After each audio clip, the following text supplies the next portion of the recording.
Welcome to Podadelphia. My name is Dave Diorio. You can find me on Twitter at @fat_lobster. And I'm joined by two members of the 2021 All Podcast team. What's up, Sarah and Gene? Hey, Dave. Hey, Gene. I'm honored to make the team. I was really hoping for the MVP of podcasts or the defensive player of podcasts, but I will take the all podcaster team. Okay. If you want to talk to me about stretched analogies, you can find me on Twitter at Sarah Siders. You can find the show at Podadelphia. And my name is Gene Zelak. You can find me on Twitter at Producer Gene. And remember, the best ability is availability. Right. It sure is. So yeah, right before the game today, the Nets game, the 2021 All NBA teams came out, and Joel Embiid finds himself on the second team because the first team is Giannis, Curry, Doncic, Jokic, and Kawhi. You like no one's surprised about this, right? No, they don't get it. Well, it's I don't know that this is an availability conversation. This is like the All NBA team. I don't know. Do you have to be like available to make the All NBA team? I feel like if you were to say like, okay, give me the 5 baddest dudes to win a basketball game, I don't know. I got a hard time saying that people would take Jokic in that situation over Embiid. Like, this is like fantasy world, right? Like, okay, everyone's healthy, everyone's full strength. We're playing one basketball game for the fate of the universe. Who do you want on that team? I mean, I'm not taking Jokic over Embiid. Yeah, it's different criteria than the MVP. I mean, maybe it shouldn't be, but it stands to reason that it's who's just the best player at his position. It's Embiid. So it's not who was most valuable to their own team and how do you weigh that versus playing time. It's like, no, who is the best, or maybe you just feel like, hey, look, if I vote Embiid to the first team, then I'm a fraud because I voted for Jokic to be the MVP. So it's like, oh, I'm sure that's 100% it. I'm sure like people might even agree with us in principle, but if they're voting for somebody other than Embiid as MVP, I guess you can't put him on the first team. So I don't know. Anyway, why isn't there an equivalent like this in other sports? There's not like an all MLB team. I don't think that there's an equivalent in hockey. Sarah, you can correct me if I'm wrong there. There is? At the end of the year, they're like the all NHL team. It seems to generate no buzz. That's why I'm asking. Well, it's hockey and we're in America. But there is 2 teams. And they're the postseason All-Stars. So it always gets very confusing. Because like, oh, was this person an All-Star or not? And everyone remembers the mid-season. Nobody remembers the end of the season. But it does exist in the NHL. Yeah, I don't know. And no other Sixers are of note in that conversation. But okay, Sixers lose game 4, 103-100. Really annoying fashion. Let's just relive the whole thing. No, we don't have to do that. But I really wanted to get Dr. Keith Heck on the show today to talk about it. But we will have him on the show sometime in the near future. This situation with Embiid is very troubling. Overall, I feel like I'm not worried being 2-2. Like the fact that it's 2-2 does not worry me. I mean, it's the Eastern Conference semifinals. Like it's not supposed to be easy. Like if I think what I titled the show is easy, everyone would do it. It's not supposed to be easy, and you knew it was going to be a fight. So I'm not worried about it being 2-2. We have home court. All we got to do is win 2 out of 3 with 2 games in Philly. This should be no problem. But it's this Embiid situation that has me like, I'm not pushing the panic button, but I'm like, okay, where is that panic button? Because I need to make sure I know where it is in case I need it. Yeah, I'm more inclined to panic. It's just in my nature. But But I again am missing Dr. Keith tonight because I'm scared for Embiid and what's his health going to be the rest of this year and what's his health going to be the rest of his career. Like this is probably an immoral question, especially one for a doctor, but like if we are worried that things are not going to get better next year with his body holding up, maybe do we go, hey Joel, give it all you got this year. Just put it all out on the court. We're not going to need you next year. We're here to win the championship this year. If your knees explode, they explode. But I'm being facetious, but only a little. Like if this is the best shot the Sixers have to win a championship with him here, is there any guarantee he's going to be more healthy next year? So do you push it? Do you go, hey, just give it your all, and if you screw up your career, well, hey, your career's probably pretty screwed anyway. Here's the thing I don't know, and I would love to get an expert's opinion on this. Is it a wear and tear issue, or is with Embiid? Like, is it Embiid like a wear and tear issue with like load management, or are these like lightning in a bottle incidents that happen? So like what I'm saying is like, okay, let's say Embiid played, I don't know, 40 games over the course of the season, and the Sixers were the 6th seed or something like that coming into the playoffs. Would Embiid be like an unstoppable force, totally fresh, like immune from injury, or would these same situations happen regardless of previous, load? Does that make sense? See, I think with Embiid in particular is you have the worry that you can have both types of injuries. He's a 7-foot guy who tries to move like 6 foot, like he's 6'5". He throws his body around like Allen Iverson. It's funny. I don't know if you saw this, but there was somebody on Twitter that I guess made the comment is Joel Embiid, does he lead the Sixers franchise in falls or time on the floor, literally on the ground. And our friend of the show, Jason Blevins, kind of commented like, you're talking about a franchise that had Allen Iverson. So probably not. But I think that the problem with Embiid is you have a guy who plays the way he does at the size that he is. The reason why those things are rare is because it's very hard to get all the way into the physical conditioning you need to be in to play at that size as athletically, as physically as he does without having major catastrophic injury. If you look at the history of these very super athletic, tall guys, they all have these sorts of think about Yao Ming's career. Yao Ming probably would have been one of the most dominant players to ever play the game of basketball, but he would miss whole seasons at a time because he just could not stay healthy. You're putting so much strain on these joints over time, you can cause injury. And because you are so big and gravity forces you to take such hard falls, you can also have these sort of quick strike injuries. It's an impossible situation to manage. You just have to sort of take him for what he is. It's the reason why he didn't go number 1 in the draft. The reason why Joel Embiid didn't go number 1 in the draft was not because people didn't believe that Joel Embiid was talented. It's because they feared his injury issue. He came out of college with an injury issue. So I think that the Sixers try and do everything they can. They try to do the load management to sort of mitigate the wear and tear injuries. I'm sure that they've talked to him about making adjustments in his game to try and mitigate these quick injuries or these more traumatic injuries. But I mean, he plays how he plays.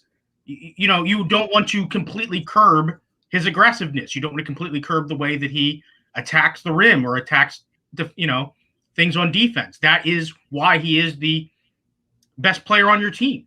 So I think when you sort of build your franchise around a 7-foot center who's athletic, you sort of have to roll the dice and hope that everything lines up, and you can go as far as you can. In this particular injury, I think the thing that we saw on Wednesday or yesterday, Monday, it wasn't so much about like the trauma of the injury being re-aggravated. I think that the nature of the injury is over time, you are in so much pain, and he's been in pain since the injury occurred. Eventually, your body is just not going to be able to have that same lift and spring and things like that you would normally have. I don't think mentally he had any problem. You could see that mentally he knew where he wanted to be on the floor. He was trying to put up the shots that he normally makes. He just physically could not get the same lift on the ball. And that's why he wasn't productive. It wasn't that he couldn't put himself in the same positions, get open, be in position to make the same plays he normally makes. He just didn't have it just wasn't in his knee. And the hope is that with a little time off, sort of the rest gives him a little more strength in it. But well, Gene, you kind of waterbugged like sort of all over my outline here. Like, let's just kind of take it from the top here with talking about the falls. I think there's two types of Embiid falls to me, like I see. Like, so there's the Embiid like bone collapse fall that he does, that I think that he does to preserve himself from injury. It's like, okay, well, instead of taking this fall, I'm just going to like ragdoll it, like Woody just saw like Andy walk in the room, and it's just like whoop. And then there's also the like the god damn that looked like that hurt kind of fall that sometimes he takes, and you can actually like hear the smack through your television set. And what's funny is I don't think he gets hurt on either type of those falls. It seems to me like he always gets up from those falls. It's the land on his feet fall, like just jumping motion, that seems like it's the most damaging to him. So it's almost like I want to see him fall more, because I know he knows how to do this. Like, he knows how to roll. He knows how to Yeah, he's like one of those moving vehicle. Remember back in the 90s, there were those commercials that like were about the crash test dummies. Don't be a dummy. He sort of seems like he's one of those crash test dummies where he can really sort of like take sort of a beating when he's thrown around. But I think he's the Britt Reed. It's like you don't get hurt. The drunk person doesn't get hurt. It's like you just because it's so relaxed. It's like it's just okay. Well, I'll just fall apart.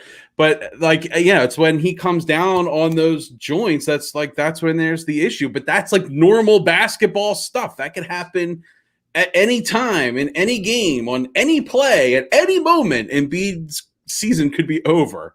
Because those joints are designed with those, like that's the thing. Those tendons, they just explode. We're going to do an Embiid explosion count tonight. We've mentioned it a few times. But Dave, your point about that's just basketball, well, that's just the life of someone who is Joel's size.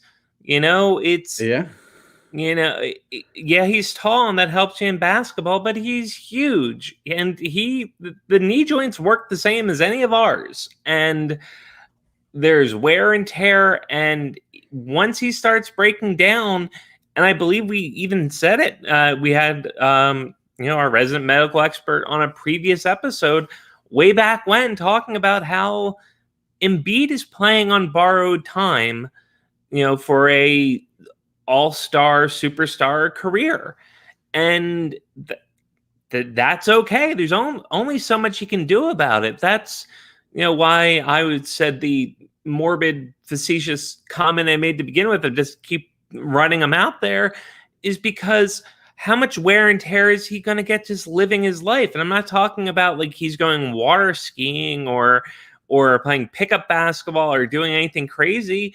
I'm talking about just getting around and living. You see it in very tall, very large people. You see it in obese people where your body just wears down. And, give it to Embiid. He's got the heart of a warrior. He goes out there, he plays hard. Maybe last game he should have stayed out, because I think both you, Gene, and you, Dave, mentioned the lack of lift, and Embiid mentioned that he couldn't jump after the game, and we saw it. How many missed baskets that were layups happened from here's Embiid? his quote. It was a great look. I just didn't have the lift. Thought I got fouled too, but usually I would just go up and try to dunk it, try to get fouled and get an and one. But I just seemed to not be able to, jump for obvious reasons. Yeah, that's not good. That's not jumping is a key part of basketball. Unless he's just going to hang out the line and push over. Unless you're Boban, jumping is important. I wonder, is there, and we're not getting any, we get no information about this stuff from the Sixers, at all. Is there some kind of treatment that he can go through to sort of, all right, two questions. One, this is not something that will get worse. I mean, is it just play through the pain situation and then you'll get fixed after the season's over? Or, can he get a shot, or what is the between game treatment that will so is there any prayer for tomorrow night for us to see a different Embiid? From what I understand, the best treatment for this injury is rest. Just being off of the injury. I think what happens is that the nature of the injury is that it causes a lot of inflammation around the joint. So when you have that swelling, it causes a lot of that pain. So should we just rest him tomorrow night? Just go into the game saying, look, no Embiid. Don't worry about it. He's out. He's ruled out for the game. No Embiid. Doc, put together a game plan. Ben, no Embiid. You got to do stuff. Everyone else, make shots. No Embiid. And then somebody says, what about Embiid? And you go, no Embiid. If you ask Joel's opinion, he's going to tell you that he wants to play. I think the reason why he's been day to day in every game is because they go into warm-ups or as late as they can possibly watch him to see how the knee's reacting. I think that they played him in that game on Monday a lot longer than they wanted to play him. I think that game stayed too close in the second half. And if they had been able to pull away earlier in the game or at some point in the second half, and they could have gotten him out for most of the game, it wouldn't have become such a problem. But when you rely on him in certain places to take over, Embiid only plays fourth quarter. How out of control could it be? I mean, I think there's a lot of different scenarios that you can kind of cook up. I think that Doc has a certain sense of if I've got Joel, I'm going to play him as much as I can. Yeah, I get it, but if you play him and he's as effective as he was in the second half or from the second quarter on in yesterday's game, it's there's no point anyway. I think that's why you need to have an adult in the room. And I think if you ever listen to the truly competitive and great athletes with that sort of I will gut it out through everything mindset, they will do it to their detriment. We all have heard the mythic stories of, Michael Jordan in the finals with the flu game. But I mean, honestly, there's only one Michael Jordan. There's very few people, and I bet you there were a lot of other times in Jordan's career where he had those symptoms where he didn't have that game. You know what I mean? There's very few people that have that mindset that can figure out a way to sort of play through that. I think that's why you have to sort of have an adult in the room that's listen, as much as you want to play, I am looking at what I'm seeing here from what you can give me physically. I am much better off going on with these 12 guys and making those adjustments than I will be trying to have Joel at 50%, 40%. And somebody else has to make that decision, and someone else has to own that. Whether it's Doc Rivers, whether it's someone in the front office, somebody has to and they need to make that call a lot earlier than right before game time. In my opinion, I know that they're probably playing a little bit of mental chess with the Atlanta Hawks, but honestly, what I want to see is you have the best, most productive players on the floor to beat the Atlanta Hawks. They have a lot of ways they can beat the Hawks. You've seen Shake Milton be able to take over the game. You've seen Tobias Harris be able to take over the game. Find a way to put the guys that are able to score in the best positions to win the game. And if Joel's not that guy right now, don't sort of say, well, he's our MVP, he's our guy. We're just gonna roll the dice. It's early enough in the playoff run where you've got to do what's best for the team, and somebody has got to be the grown up. Yeah, and that I want to hop on that because that goes back to Dave's point of, do we just sit him for game 5 preemptively if he's not up for it, if there's any doubt? And especially like you said, Gene, rest is probably best, to sound like Daniel Tiger's Neighborhood, in case you want to know how old my kids are. But when you're sick, rest is best. And maybe just go, hey, we're not winning the championship without Embiid. And if we can't win this round without Embiid, or at least another game to make it win one and we go to the next round, if we can't do that without Embiid, we're not going to win the championship. And this isn't about this proving the Sixers are a good team. This isn't about moral victories. With this team and the NBA the way it is right now, it's about winning the championship. And if you can't win at least one game against the Hawks without Embiid, you're not going to win the conference finals. You're not going to win the championship. So I say I'm on board with if he's less than 70%, sit him down. Unless you leave him home. He plays tomorrow. If you win, you leave him home. And then you try to steal one on the road without him. And if you don't, then you come home and then you have like an even more well-rested Embiid. But like, what the hell? I mean, Jack Youngblood played a playoffs, a Super Bowl, and a Pro Bowl on a broken leg. So maybe Embiid can do it.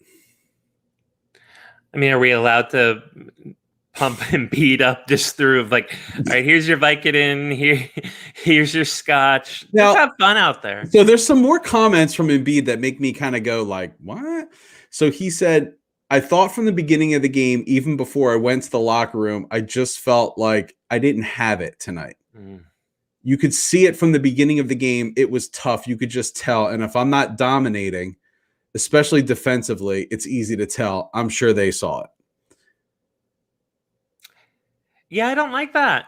If that's the way you were feeling, and I'm going to put that on Doc, unless Embiid was keeping his cards really close to his chest.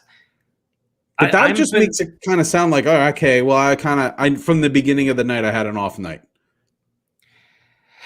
Yeah, but the way I heard it was like he had an off night physically, like his body wasn't up to it. And it's not like the regular season where we're like, oh, let's rest Embiid to keep him healthy. He's already not healthy. He's been not healthy since, game I just think you can interpret that in a way that just says like, look, it wasn't happening for me to, like, tonight. I knew it right from the start. It was a bad night. And it just, that's just how it was. It was a bad night. I didn't have it from the beginning. I knew it. They knew it. I mean, that's fair. I mean, there's ebbs and flows in anyone's performance of anything. So if he was just saying I didn't have it tonight, then that's different than saying he wasn't physically capable of it. Then you have this quote from Embiid: "It happens. Bad games happen. I've been playing well. Sometimes you just can't control it. I thought in the second half a bunch of shots went in and out, a couple of calls that could have gone either way. I can do better. I can always do better. But as far as being 100%, I don't think that's going to happen until the year's actually over. Obviously, I just have to go out and manage it." It certainly that quote doesn't make it sound to me like I have a major problem. I'm not going to be able to play anymore. I think there's just a combination of there was a lot of pain.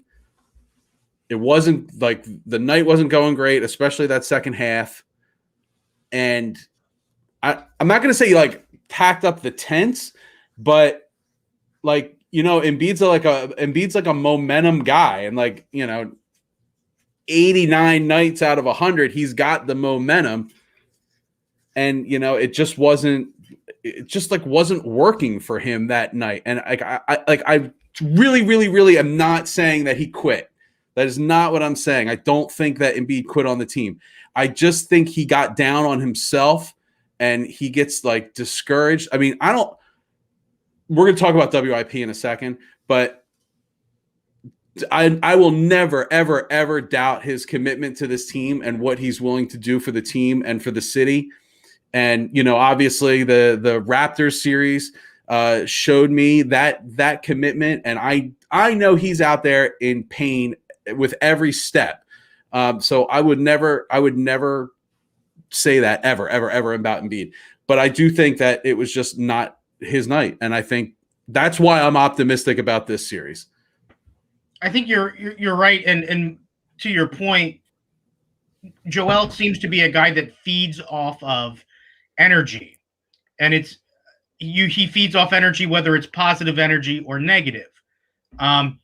So when he's on the road and he's really hitting his stride and sort of silencing a crowd or really feeling that sort of hate vibe, he's like a dementor. He soaks that up in the same way that he does, elation at home. Mm-hmm. We have always had a hard time playing in Atlanta. It's just a weird environment with the people weirdly standing on the sidelines.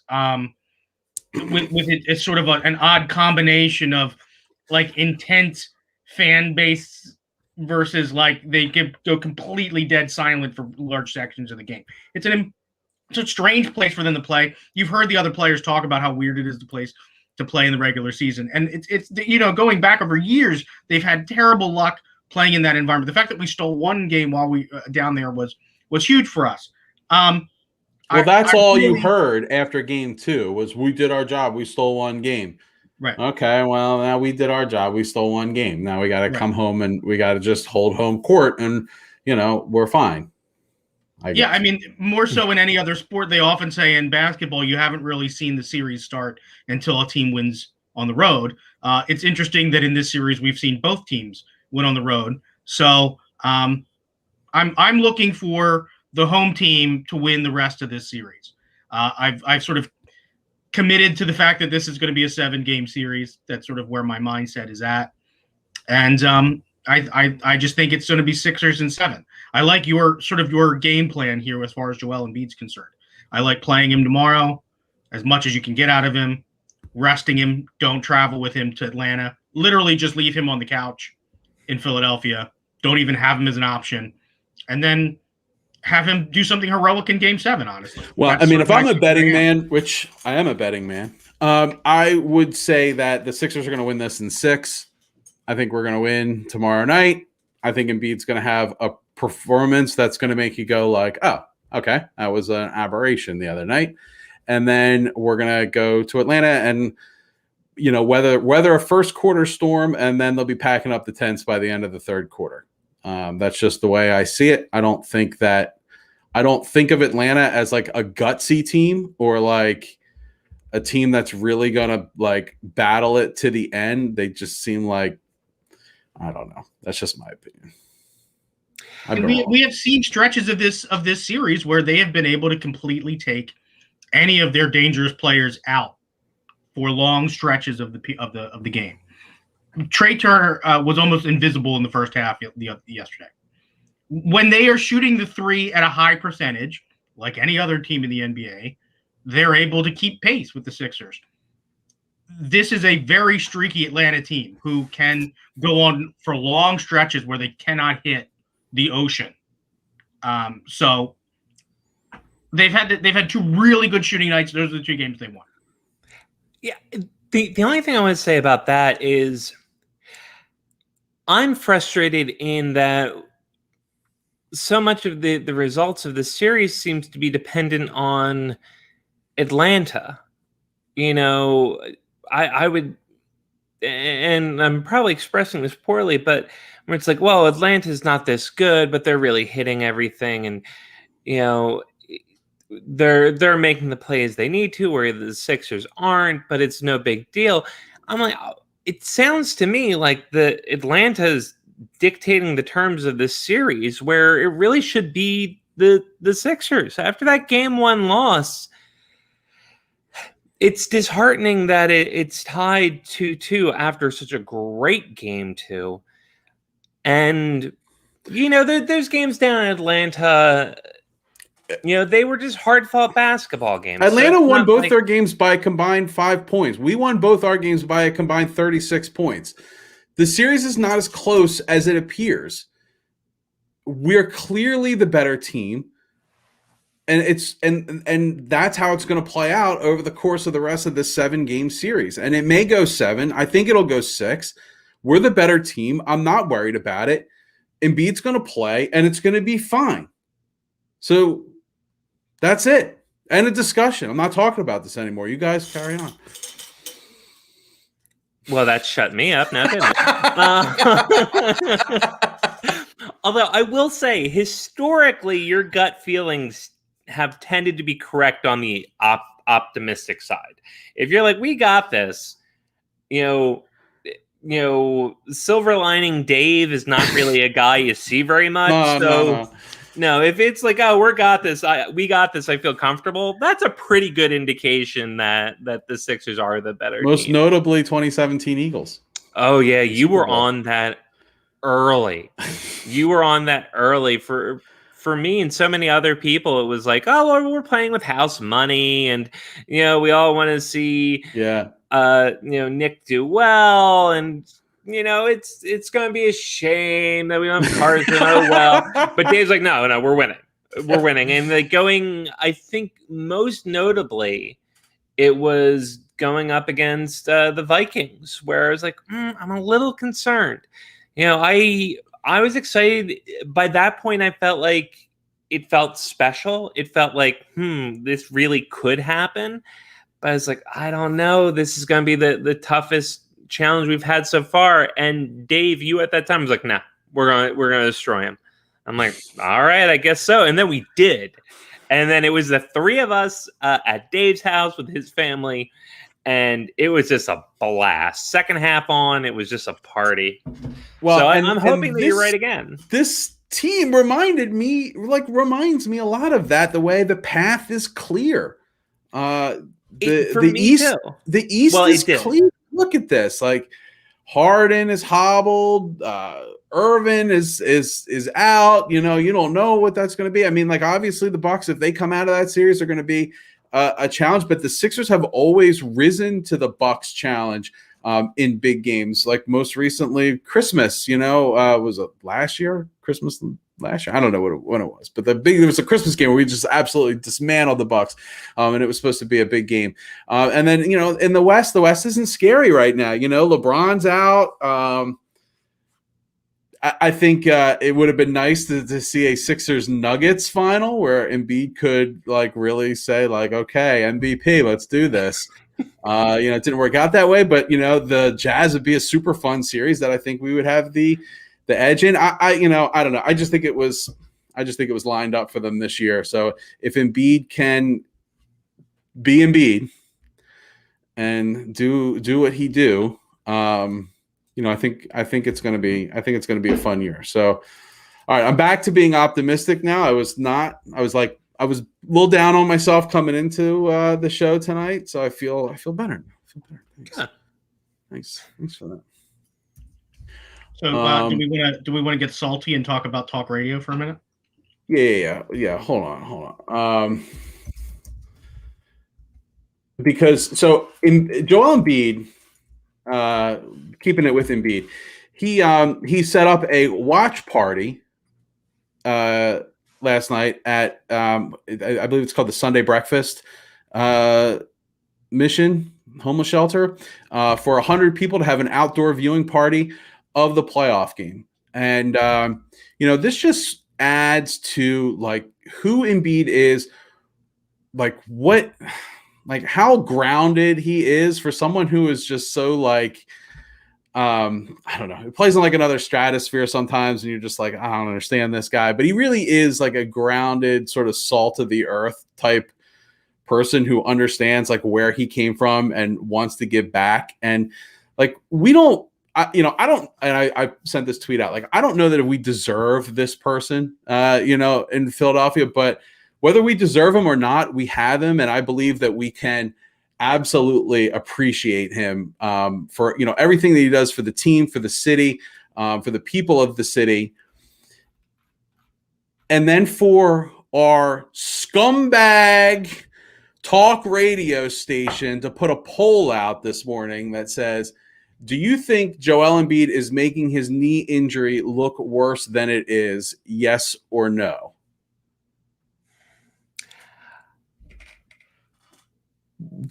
What? Why? Why would you even ask that question? Was anyone in 2001 asking if Allen Iverson was making his injuries look worse than they were? It's absurd. It's ridiculous. It's insulting. If I were a player in the city, if someone's asking me after I'm laying it out there night after night, I'm grimacing with pain every step I take on the court, every jump I make, I'm in absolute agony. And I got this blowhard Angelo Cataldi yelling into a microphone every morning, asking if I'm making it look worse than it is. Are you kidding me?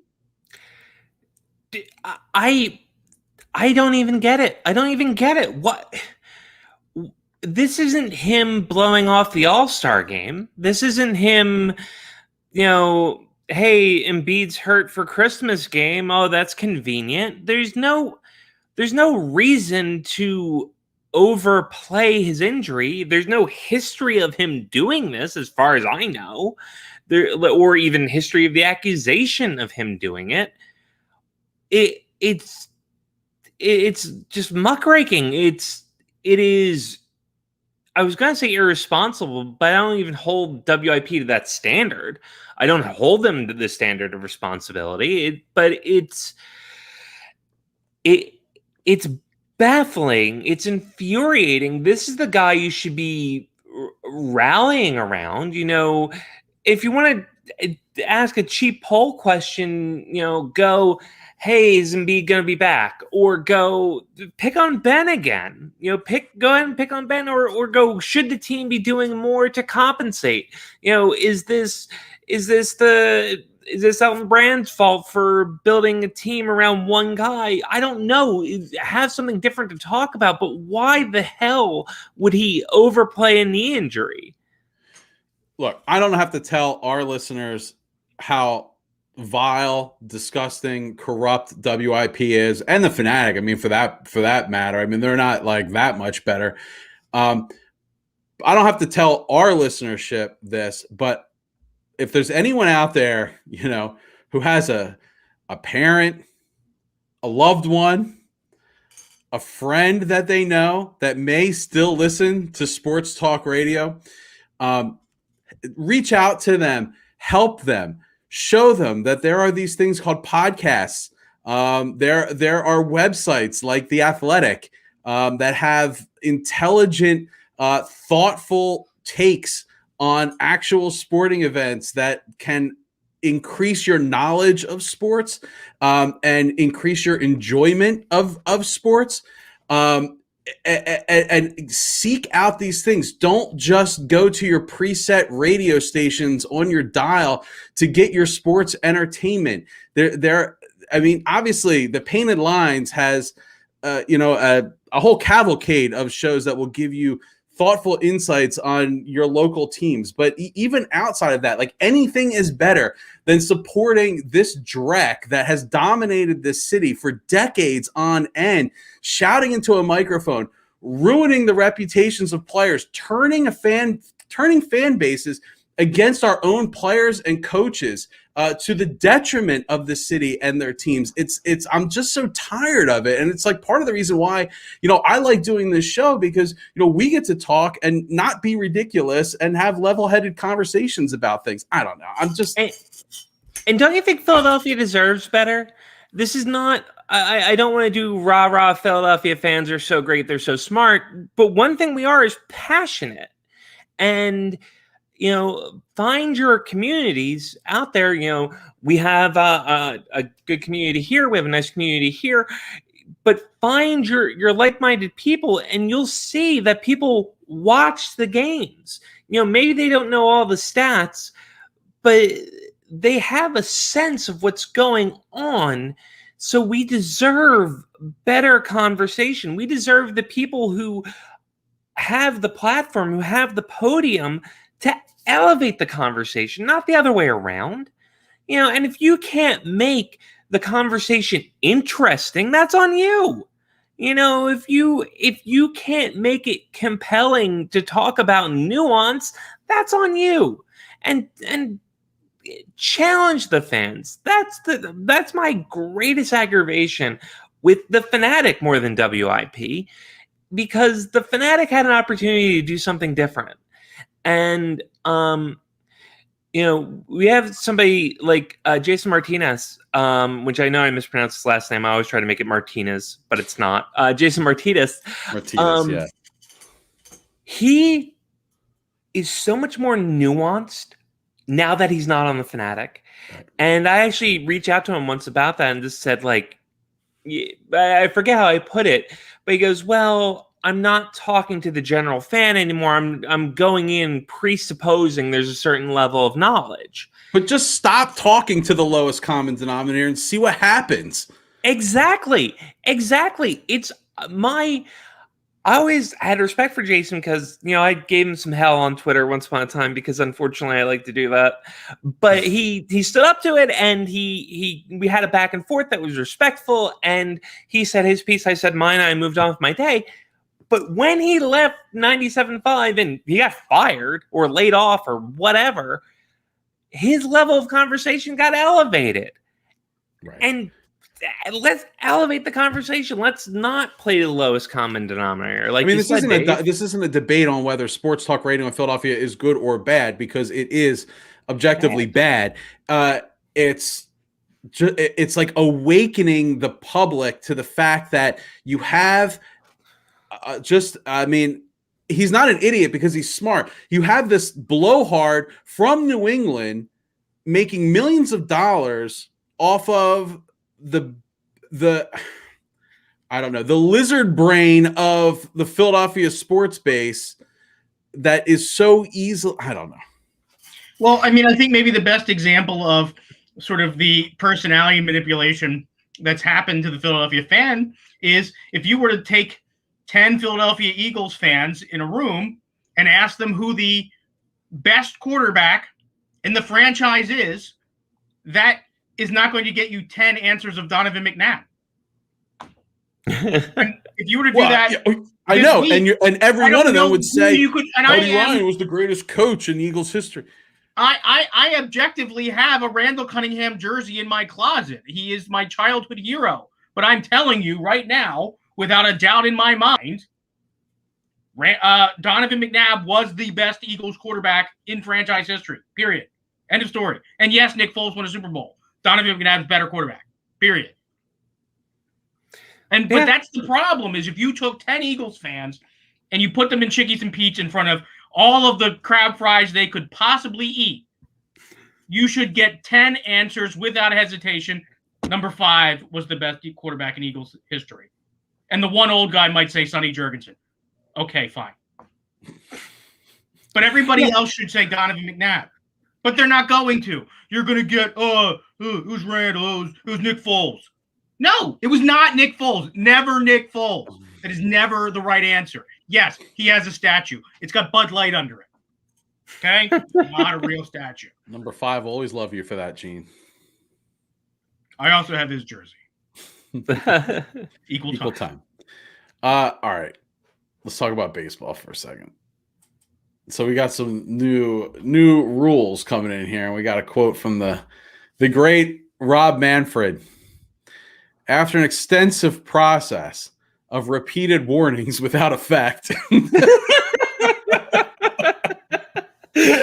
gathering information from current and former players, and others across the sport, 2 months of comprehensive data collection, listening to our fans, and thoughtful deliberation, I have determined that new enforcement of foreign substances is needed to level the playing field. I understand there's a history of foreign substances being used on the ball, but what we're seeing today is objectively far different, with much tackier substances being used more frequently than ever before. It has become clear that the use of foreign substances has generally morphed from trying to get a better grip on the ball to something else, an unfair competitive advantage that is creating a lack of action and an uneven playing field. So, starting Monday, can't do this immediately, starting Monday, MLB is going to start patting down pitchers. What a Listen, powerless... back of the hand on the balls when you're checking, just so you know. That's a rule, right?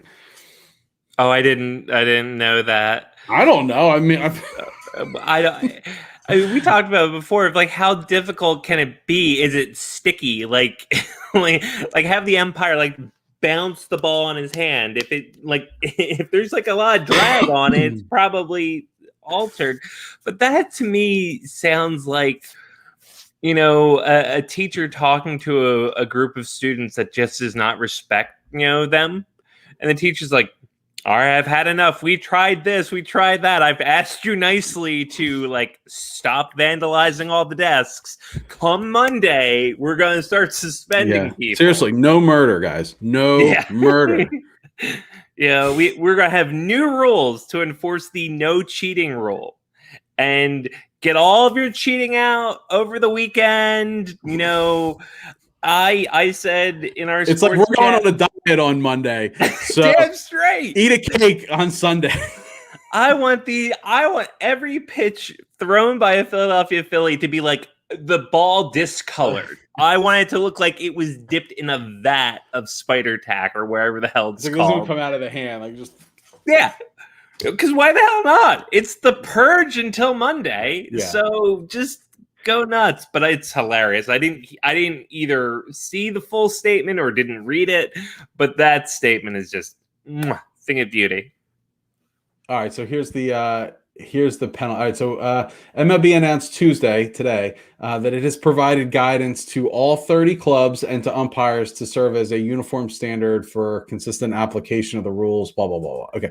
Under the new guidelines, any pitcher who possesses or applies foreign substances in violation of the rules will be ejected from the game and automatically suspended in accordance with the rules and past precedent. Suspensions under Rule 3.01 are 10 games. Starting pitchers will have more than one mandatory check per game. And relievers must be checked at the end of the inning when they enter the game or when they are taken out of the game, whichever comes first. Typically, the inspections will take place between innings or during pitching changes to give the umpires ample time to perform a thorough check without delaying the game. Players will be paid during suspensions for this violation. Repeat offenders will be subject to progressive discipline up to and including termination. I added that.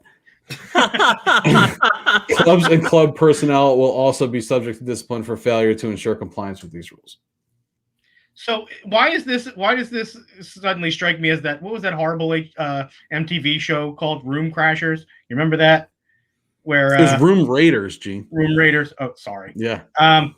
Where the coup de grace was always when they broke out the black light. Yeah. So is that what we're gonna see? Are we gonna see like the, or is it gonna be one of those like airport things where they're gonna have to do like the 360 spin? Like in a lot of these cases, it's gotten so bad. It's gotten so bad that like I watched a video the other day where they just went example after example after example, and it's just, oh my god, like it is so painfully, and it's got the guy digging into his glove, right? Or it's on the forearm. Why? What pitcher needs to do this before throwing a pitch? I like why? Like why are you even doing that? Like there's nothing that is part of any sort of routine. I need a quick note from my doctor confirming I have OCD. Right. I need 4 touches to the forearm between every changeup. And if they're not just right, I got to do them all over again. It's just absurd. And and the Phillies are not immune to this. We have Vince Velasquez. We're going to see a different pitcher, a completely different. I'm telling you now, we're going to see a very different. I try watching him too because I was curious. They always cut away though. You don't really get a good. He is definitely one of the ones that will go to the arm. Yeah. So just keep an eye out for that sort of stuff. But hey, I mean, if this guy is literally, it's such a strange thing because the idea of the foreign substance on the baseball is somehow like always been connected with me for as long as I've known about baseball. One of the first things that somebody told me was about the spitball, and just the whole idea of the spitball just fascinated me. And to hear that it was made it so, it became illegal, I mean, it just made me want to so I can tell you growing up, every baseball that I had in my backyard was disgusting because I was going to figure out how to throw a spitball. All I ended up with was like a gooey hand. Don't recommend. I have no idea why somebody would spit on a ball, but that's because I'm not a professional major league pitcher, shockingly enough. But so the whole thing, the whole mythos around, so the fact that this has suddenly gotten, because I imagine that this has always been part of the game. There's never been an era of baseball where the pitchers weren't trying to put things on baseballs. There's just too much at stake for people that are in that level of competitiveness to not try and gain whatever edge they can possibly gain. So this has always been part of baseball, but it's gotten to the point where people are no longer good at lying about it.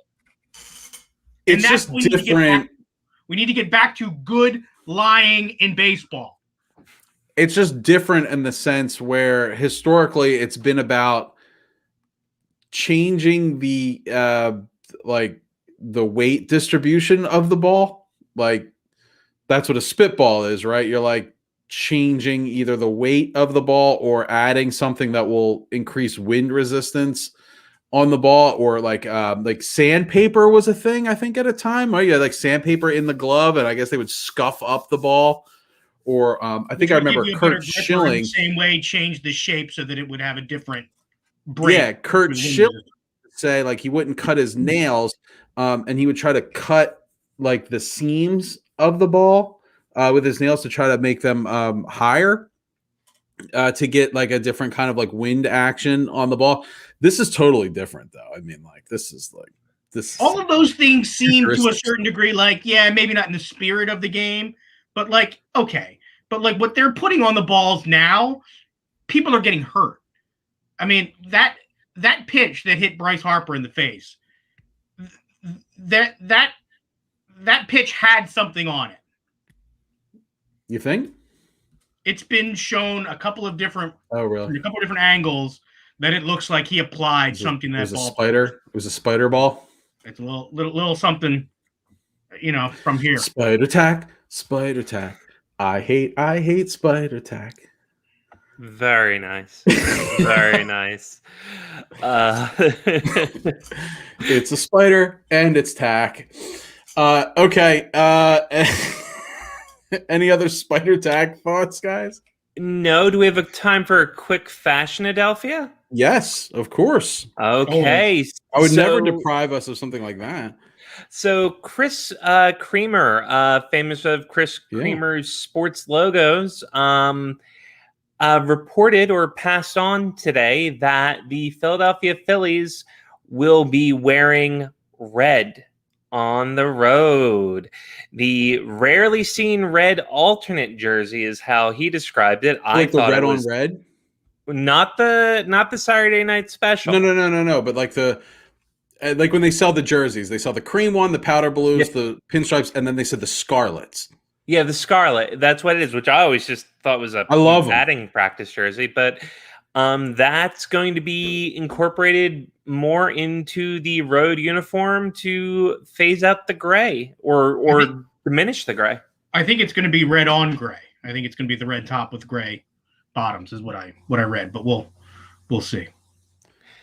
Yeah. So, thoughts, Dave? You said you seem to like it. Yeah, I really like it. Is this the one I'm thinking of? Okay. Oh, It hasn't I popped didn't up add yet, that to the so stream. Hold on, there we go. There we go. That's the one I'm thinking of when That's I say the the one. Scarlets. That's the one. I love it. It's cool. It's going to take me a while to get used to, because to me, that is spring training. That is batting practice. That is something different. Gray pants, right? I'm assuming. That's what Gene said. Yeah. But they mentioned things like, teams having black jerseys and, lots of bold colors. And I could go with mixing it up for the Phils. Well, this isn't going to be our City Connect jersey, is it? We're not participating in that, right?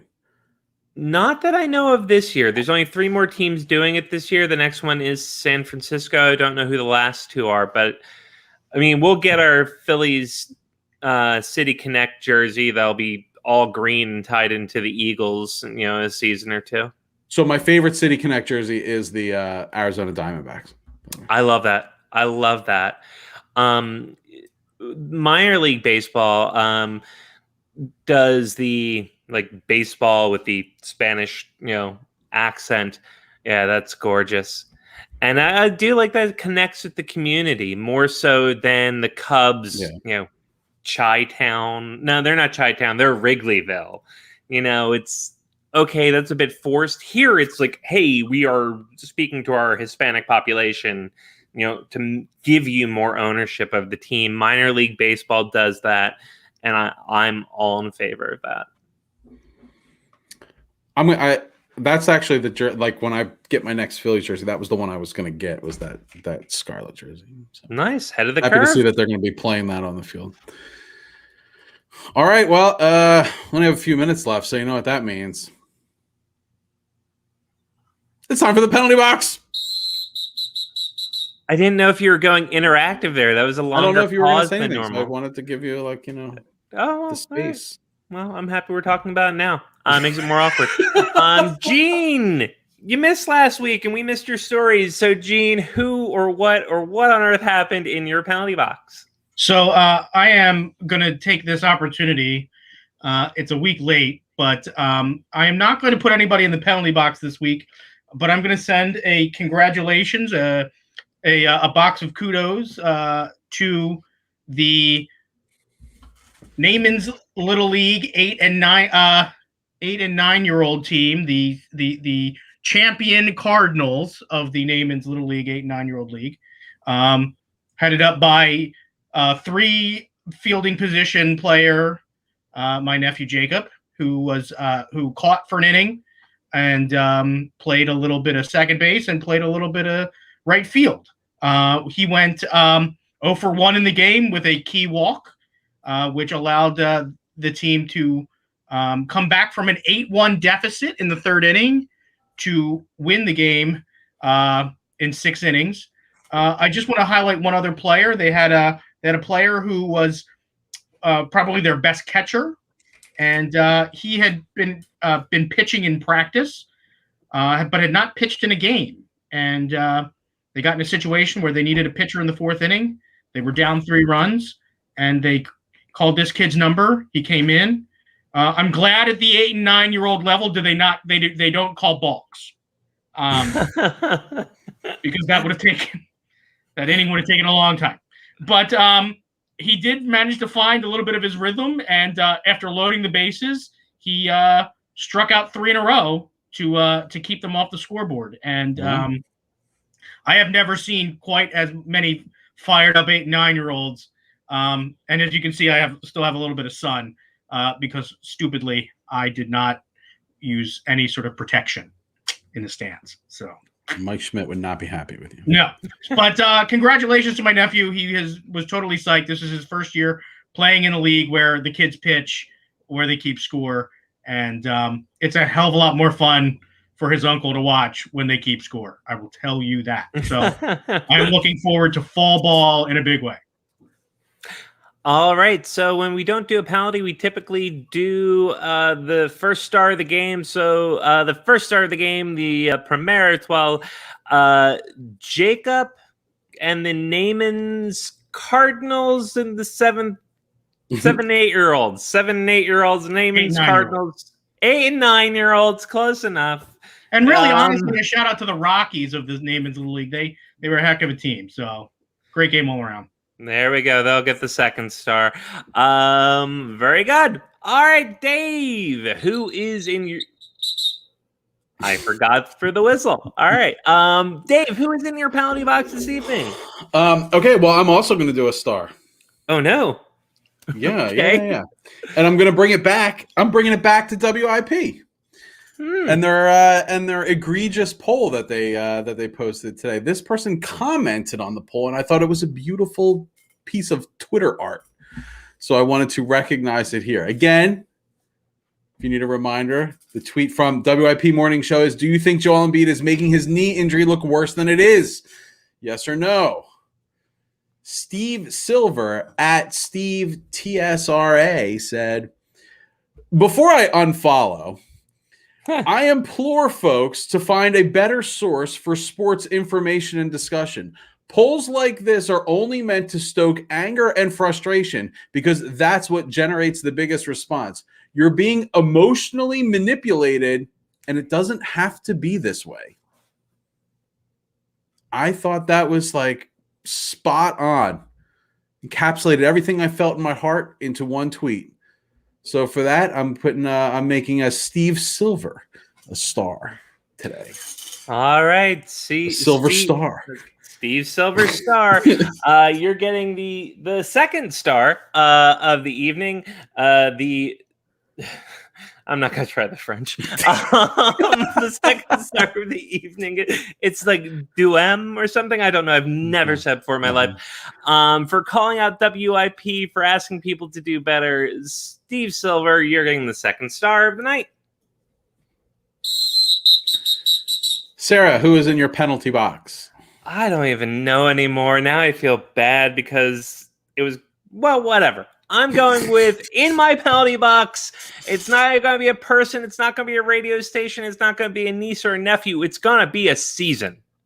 And not only is it a season, it's a whole system of seasons. So, guys, real quick, don't think about what season are we in right now? Summer. Gene, what season are we in right now? Late spring. All right. Well, you're both correct. And the news, the mainstream media will tell you that Gene's answer is correct, that summer doesn't start until June 21st or 20th this year. Equinox. The solstice, the summer solstice. Whatever. But that is only for the astronomical seasons. There's a whole other system. It's something I've been advocating for years, only to find out recently that it actually exists. It's the meteorological seasons, which summer began in June. Well, it's still June. It's still going to. But on June 1st, summer begins. Every 3 months. So June, July, August, summer. September, October, November, fall. December, January, February, winter. March, April, May, spring. It's what we all consider it anyway, right? Like that's what we do, but every time we have to, like, I have had conversations with my children. It is 60 degrees and it's like September 15th, and I go, no, it's still summer. Here, grab a light sweater. You're going to be cold. It's still summer. The Christmas music is playing. There is snow on the ground. Everything's dead. It's autumn. No, it's not. So abandon what the news media tells you. Abandon astronomical. I really should have had this in front of me. Seasons. Embrace meteorological seasons. So equinoxes and solstices determine your seasons. Go to hell. We're going with our meteorologists. 2 minutes. Whoa, that one was loud. I just kind of go by like, am I hot? Well, you're always hot, so it's like summer until like 3 days in December. Okay. Gotta be astrological, right? Well, isn't that like astrology? I mean, I have it here on my phone somewhere, but I panicked. But astronomical, it's like, oh my gosh, the season, like astronomy. All right, meteorological, astronomical. Yes, okay. Like astronomy, like going to the stars, not astrology. Okay, those are different seasons. When I think of like astronomical, I just think it's like, oh, it's like so big. It's astronomical. Well, I mean, we are talking about the seasons here. We're not talking about the seasons the world go around. I mean, it's hard to get bigger. I don't know what I'm talking about. All right, that's all the time we have for today. If you haven't done so already, please remember to rate, review, and subscribe to the show on iTunes or wherever you get your podcasts.